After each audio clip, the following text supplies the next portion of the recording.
It's 3 a.m. and you're staring at the ceiling, doing that dangerous math, paycheck in, rent out, groceries, maybe the car payment. If one thing goes wrong, a blown tire, a surprise bill, the whole month collapses. Meanwhile, you see people your age who seem to make money multiply effortlessly. Same hours in the day, maybe not even smarter than you, but their accounts grow while you feel stuck. Here's the catch. It's not luck, it's not winning the lottery, and it's not grinding 80-hour weeks. It's 3 simple shifts in how they see and use money. By the end of this video, I'll show you the psychology, the math, and the exact action so you can copy them yourself. My name is Ivan, and I help people understand how simple financial strategies can create extraordinary results. If you're tired of the traditional retirement advice that tells you to work until you're 70 and hope for the best, make sure to subscribe to the channel and hit the like button if this information changes how you think about money. Think about school. 2 students study the same hours, but the one who knows the grading system, the key chapters, and how to pace themselves gets the A. The other spins their wheels and barely passes. Money works the same way. Most people grind, they work hard, cut back, hustle, but they're playing with the wrong rules. The wealthy are playing a different game entirely, and these 3 secrets are their playbook. Here's the part no one tells you. Half of adults in surveys say money is their #1 source of stress. It's not work, it's not relationships, it's money. But kari, and when your brain links money with fear, guilt, or greed, you'll unconsciously push it away. Think about it. If you secretly believe money is bad or rich people are greedy, how motivated are you to become one of them? That belief system sabotages you before you even begin. Picture this. You're at the grocery store, staring at the shelf. Do you buy the brand name cereal or the generic box that saves $2? That tiny stress spiral isn't about cereal. It's about the belief that money is scarce, that it controls you. Here's the catch. Money is neutral. It's a tool, like a hammer. With a hammer, you can build a house or smash a window. It doesn't make you good or bad. It amplifies who you already are. If you are generous, money lets you be more generous. If you are reckless, money magnifies the chaos. The consequence? People who see money as the enemy self-sabotage. They overspend when they feel guilty. They avoid learning to invest. They live paycheck to paycheck thinking, this is just how life is. Quick math check. If you waste just $10 a day on mindless spending, that's $300 a month, or $3,600 a year. Redirected into investing at 7% return, that's about $55,000 in 10 years. That's the cost of treating money like sand slipping through your fingers. So here is what you should do today. Reframe how you think about money. Stop calling it evil or dirty. Treat it as a lever. Try this micro shift. Redirect $50 a month from something forgettable, unused subscriptions, impulse food delivery, into savings or debt payoff. The act tells your brain, money is a tool I control, not a force that controls me. Let's shift gears. Here's where most people mess up. They believe getting rich is about working more hours, so they stack overtime, take second jobs, burn themselves out. But here's the math. There are only 24 hours in a day. Even at $30 an hour, you can't escape that ceiling. I know people who work 6 days a week, collapse on Sundays, and still feel broke. They're exhausted, snapping at their kids, and telling themselves they'll rest once the debt is gone. But here's the catch. That cycle never ends if you're only trading hours for cash. The wealthy flip the question. Instead of, how can I trade more hours, they ask, how can I earn more while working less? They buy time.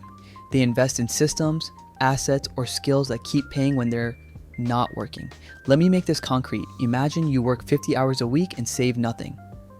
Compare that to someone who caps at 40 hours but invests $500 a month into an index fund. At a 7% real return, that grows to about $600,000 in 30 years. The hard worker ends up tired and broke. The investor ends up with options. Here's the catch. When you value time, your spending changes too.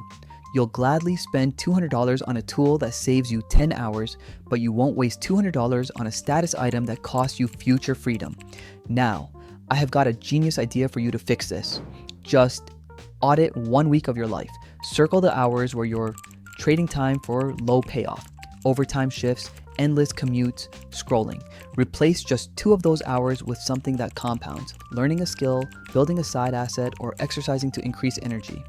That pivot, repeated, compounds faster than any overtime paycheck. Here's the part no one tells you. Your biggest asset isn't your job, your house, or your 401k. It's you, your skills, health, and network. Rich people know this. Before buying cars or luxury homes, they invest in themselves. Courses, mentorship, books, therapy, training. Why? Because every upgrade to yourself multiplies your earning power forever. So imagine there are two paths. Person A buys a $40,000 car with a loan. Person B takes the same money over a few years and invests it into training, certifications, or starting a side project. 5 years later, person A has a depreciating car. Person B has higher income, more confidence, and leverage in their career. Think about how many times you've thought about buying that one book or signing up for that course, but you tell yourself, nah, later I can't justify it. Meanwhile, you'll blow the same $20 on delivery that doesn't change your life at all. Here's a real story. A friend of mine was buried in debt, making barely enough to cover rent. They thought they'd never escape. Instead of giving up, they started small. Free personal finance videos, $10 books, and a $29 online course. They didn't have much, but they treated learning as mandatory, not optional. Within 2 years, they had paid off their debt, built a small emergency fund, and even started investing monthly. They're not a millionaire, but here's the key. They sleep better, they have options, and their relationship with money completely flipped. But you might be thinking, but I can't afford it. Wrong. You can't afford not to. Investing in yourself doesn't have to be expensive. A $20 book, a free online course, a $50 skill workshop, they compound into thousands over your career. The danger isn't overspending, the danger is stagnation. Here's a sanity check. A $200 pair of sneakers loses half its value the moment you wear it. A $200 skill course that lands you just a $1 per hour raise, that's $2,000 more a year, every year. The ROI isn't even close. So here's what you should do. Pick one self-investment this month. It could be a fitness routine, a skill course, or joining a peer group. Commit to it. The rich treat this like rent, non-negotiable. Let's zoom out. Here's the average versus discipline split. The average person treats money as stressful. They overspend, carry balances, and tell themselves they'll start saving next year. The disciplined person sees money as a lever. They save first, pay cards in full, and keep costs capped. At first, the gap looks small. Both might be making the same $50K salary in their 20s. But watch what happens as time compounds. By 30, the average has maybe $2,000 saved, a couple of high-interest credit cards, and no real investments. The disciplined person, saving 15% from the start, already has $40,000 building quietly in index funds. By 40, the average is still paycheck to paycheck, one bad car repair away from panic. They've earned hundreds of thousands over the years, but almost nothing sticks. The disciplined, their net worth is pushing six figures. They've got 3 to 6 months of runway and a growing investment account that throws off dividends. By 50, the average is burned out, still stuck trading hours for money, still behind on retirement. The disciplined, they can see the end of the game. They've built enough cushion that work becomes optional, not mandatory.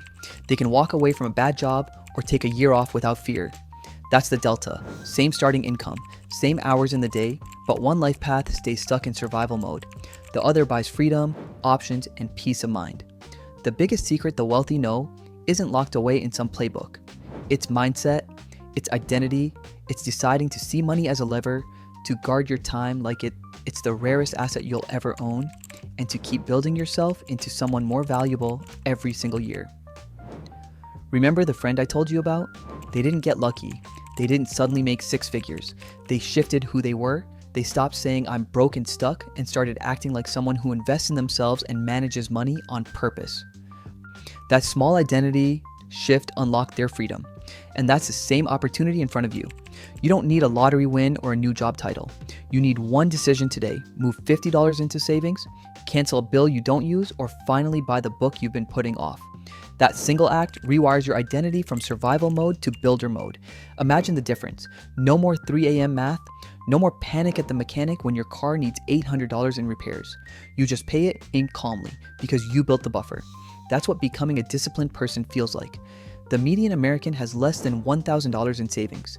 Build just a $5,000 emergency fund and you're already in the top half. That's what builder mode looks like. The moment you become the kind of person who keeps money and buys back time, everything changes. Options open up. Stress fades, and you start to play the same game the rich have been playing all along. Because building wealth isn't about hype or tricks, it's about rewiring how you think and act step by step. And that journey starts right now. Right after you finished watching this video,